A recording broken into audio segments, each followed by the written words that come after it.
ہمیں اس کی طرف توجہ دینی چاہیے. اور پہلی میں یہ بات ضرور کہنا چاہوں گا کہ دیکھیے اگر ہمارے گھر میں آگ لگی ہے تو اس کو بجھانے میں سب کا رول بنتا ہے, چاروں بھائیوں کا, سندھ ہو, بلوچستان ہو, KP ہو, پنجاب ہو. پنجاب بڑا بھائی ہے, بڑے دل کا مظاہرہ کرنا چاہیے اور وہاں پر بیٹھ کر اس کا سلوشن نکالنا چاہیے. اور وہ وہاں کی عوام ہے, ہمیں ان کو امپاور کرنا ہوگا تاکہ وہ بھی اٹھ کھڑے ہوں ان مسلح جتھوں کے خلاف جو ملک دشمن ہے, امن کے دشمن ہیں.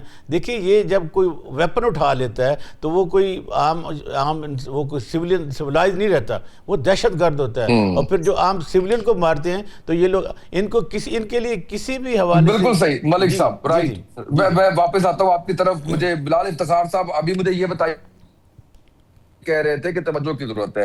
میں ذاتی حیثیت میں یہ سمجھتا ہوں کہ یہ شاید انٹیلیجنس کی ناکامی نہیں ہے, کیونکہ دنیا کی سپر پاور امریکہ جیسے ملک کے اندر اگر ان کے اوپر ٹرمپ کے اور JD وینس کے اوپر حملہ کیا جا سکتا ہے تو ظاہر ہے کہ پاکستان یا باقی ممالک پہ بھی کیا جا سکتا ہے. لیکن کیا ہماری جو نشاندہی ہے ان تنظیمی ڈھانچوں کی جو دہشت گردی کر رہے ہیں, کیا وہاں تک ہم صحیح طور پہ پہنچ چکے ہیں؟ جی, پاکستان نہ صرف پہنچ چکا ہے بلکہ ایک چیز میں آپ کے اس پلیٹ فارم سے بتانا چاہوں گا کہ آج جو بلوچستان میں یا KPK میں یا مختلف حصوں میں ہو رہا ہے, اگر آپ نے اس کی جڑ پہ پہنچنا ہے تو آپ کو نہرو اور پٹیل کے اس بیان کی طرف جانا پڑے گا جو انہوں نے دعویٰ کیا تھا کہ 1 سال کے اندر اندر پاکستان واپس آ جائے گا. کچھ دن پہلے, کچھ عرصے پہلے آپ کو یاد ہوگا کہ ایک سیمینار سے خطاب کرتے ہوئے ریٹائرڈ جنرل عامر صاحب نے ایک بات کی تھی کہ ان کی ملاقات ہوئی کچھ انڈینز کے ساتھ, ڈیلیگیشن کے ساتھ, بڑے عہدیدار تھے. انہوں نے کہا کہ جی اس وقت جو سب سے بڑی پرابلم ہے وہ ریڈ کلف لائن. ایک دشمن آپ کو فوکس کر کے 1947 سے بیٹھا ہوا ہے اور ہر وہ کام کر رہا ہے جس سے آپ کو نقصان ہے. اور ٹو بی فرینک, جب کسی قسم کا واقعہ پاکستان میں ایسا ہوتا ہے تو آپ کو سوشل میڈیا, خاص طور پر ٹویٹر کے اوپر, ایک خوشی کی لہر جو ہے محسوس ہوتی ہے کہ ہمارے اس دشمن کے اندر جو ہے نا وہ پیدا ہوتی ہے. اب کیا ہوا ہے کہ ایک اور دشمن جو ہے وہ اس سارے میٹرکس میں آ چکا ہے. آپ کو پتا ہے پاکستان نے جو شاندار کردار ادا کیا ہے ایک عالمی جنگ کو روکنے میں, اور انشاءاللہ بہت جلد اسلام آباد کے اندر جو ہے دوسرا راؤنڈ ہو رہا ہے جس کے اندر اگین ایک ڈیل ہو رہی ہے جس کی وجہ سے مڈل ایسٹ کے اندر ایک سکون آئے گا, دنیا کو ایک ریلیف ملے گی. اور اس ڈیل کے اوپر پاکستان کی ان ایفرٹس کے اوپر ایک اور نظریاتی ملک صہیونی, جسے میں کہوں گا آباد کاری کلونیل سیٹلمنٹ کہوں گا, وہ بھی اس کے اوپر خوش نہیں ہے.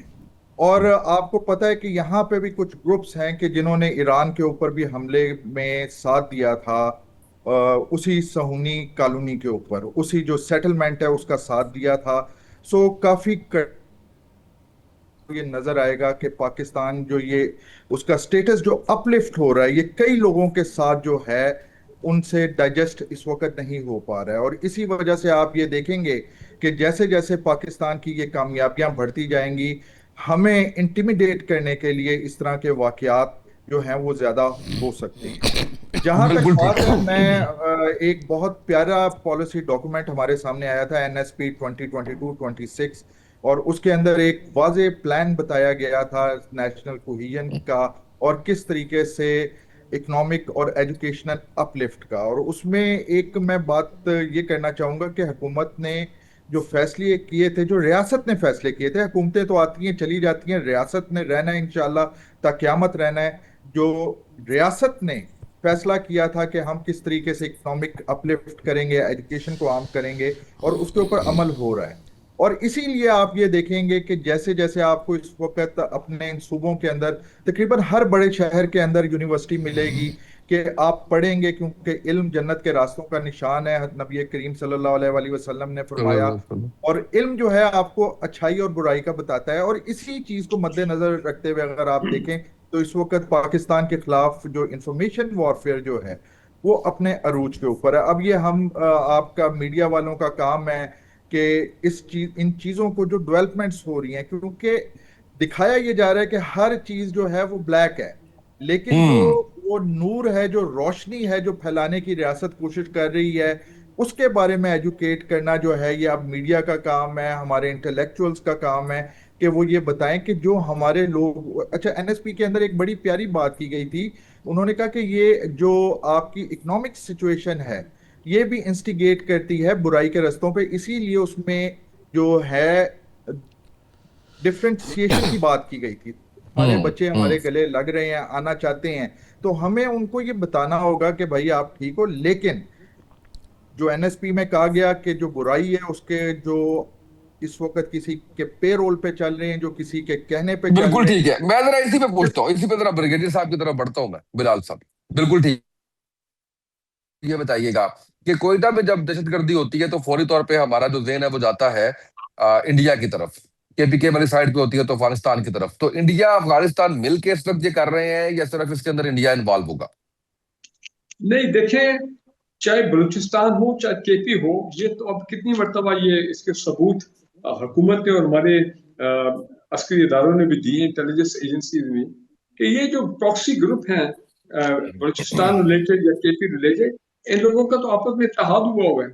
اور یہ تو پیچھے تو ہم نے یہ بھی خبر سنی تھی کہ ٹی ٹی پی والے جو لوگ ہیں دہشت گرد, وہ تو بلوچستان کے کچھ ایریاز میں آپریٹ کر رہے ہیں. اور دوسرا یہ ہے کہ ان دونوں کے نیکسس جو ہے وہ تو ملتا ہے جا کے افغانستان کی سرزمین میں, وہاں پہ یہی گروپ کی جو لنکیجز ہے وہاں پہ ہے. اور وہاں پہ کون ہے؟ افغان طالبان گورنمنٹ ہے, وہ ان کو سپانسر کر رہی ہے, وہ پیچھے ہٹنے کو تیار نہیں ہے. اور اس کے بعد انڈینس اوبیسلی ہیں, اور اب تو ایک اور فیکٹر آ گیا, اور وہ کسی کو کوئی شک نہیں ہے, اور وہ اسرائیلی فیکٹر ہے. اور ہو سکتا ہے کچھ اور ہوسٹائل ویسٹرن ایجنسیز بھی ہوں جو چاہ رہی ہو کہ ان کو سپورٹ کرے تاکہ پاکستان کو غیر مستحکم کیا جائے, پاکستان اکنامکلی ٹیک آف نہ کر سکے, اور پاکستان کو انہی دہشت گردی کے معاملات میں جو ہے وہ انوالو کرو کہ اسی میں وہ کھبا رہے.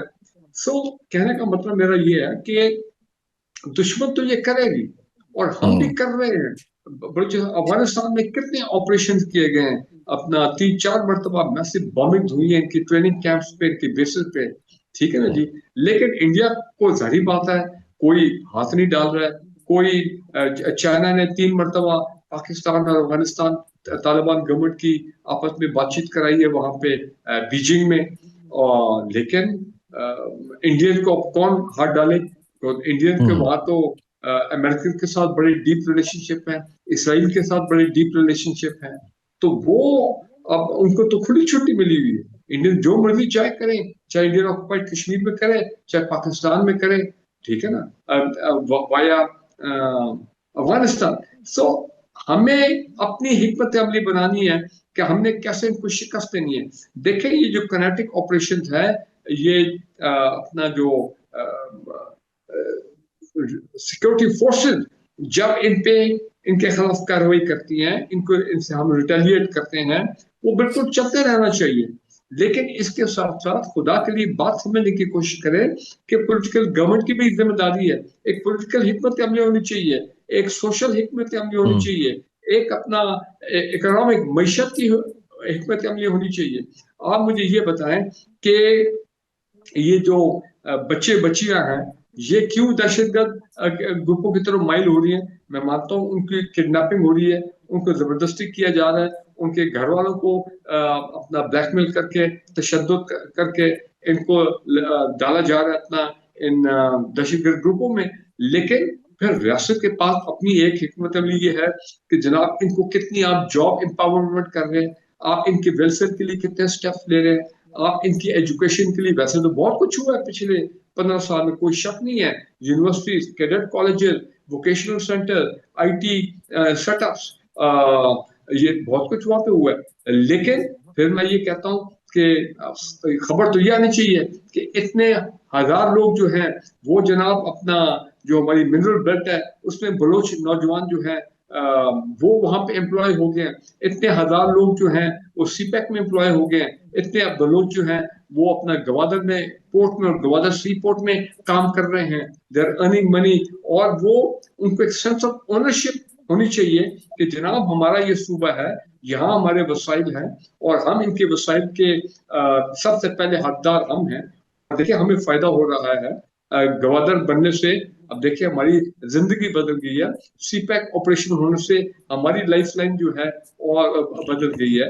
اور اس طرح کے سوشل امپاورمنٹ, یہ تمام چیزیں لیکن میں دیکھ رہا ہوں کہ یہ کام ہر کام فوج کا تو نہیں ہوتا کہ فوجی اس تمام چیزوں پہ کام کرے.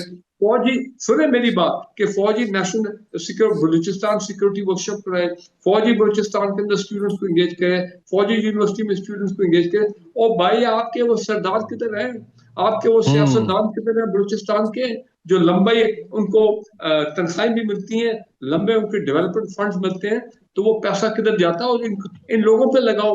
مجھے آپ یہ بتائیں کہ فوج نے کیا کام کیا تھا آج سے کئی سال پہلے کہ جناب کولو اور ڈیرہ بختی میں کہ جناب یہاں پہ بہت بڑی چھاونی کنٹونمنٹ بنے گی.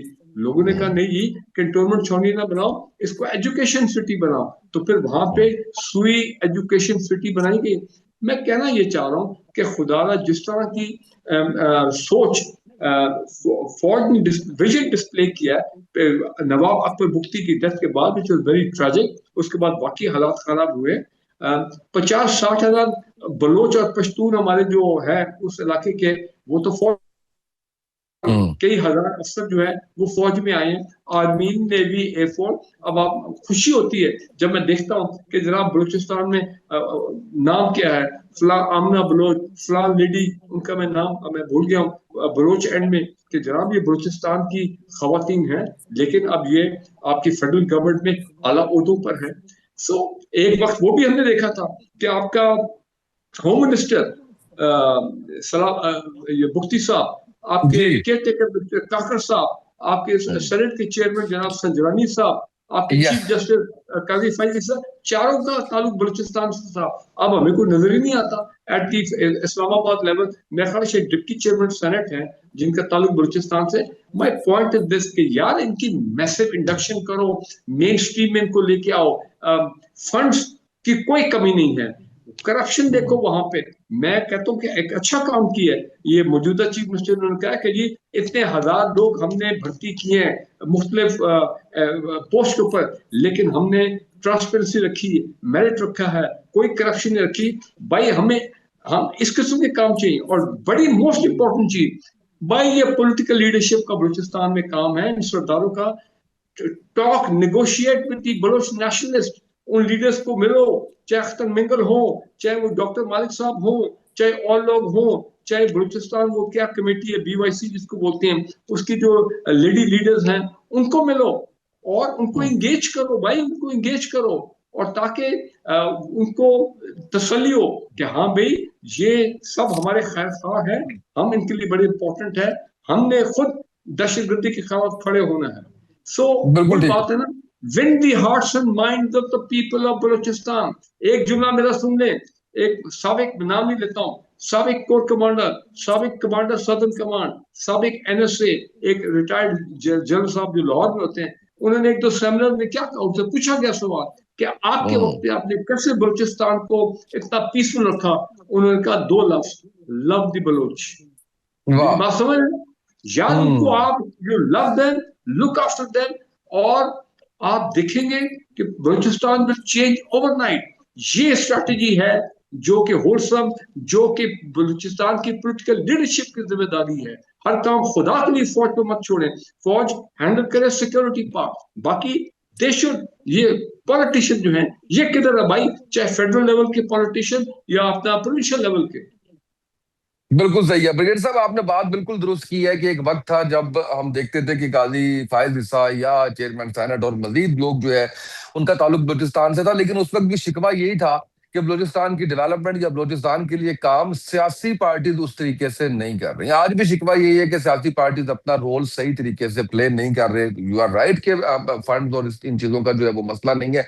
میرے بریک پہ جانا ہے, جب بریک سے واپس آئیں گے تو ہم بات کریں گے ایران امریکہ مذاکرات کے حوالے سے, پاکستان کے کردار کے حوالے سے, آنے والے وقت میں جو ہے وہ کیا بڑی ڈیولپمنٹ ہونے بات کریں گے. ایک شارٹ بریک, ناظرین ہمارے ساتھ رہیے گا.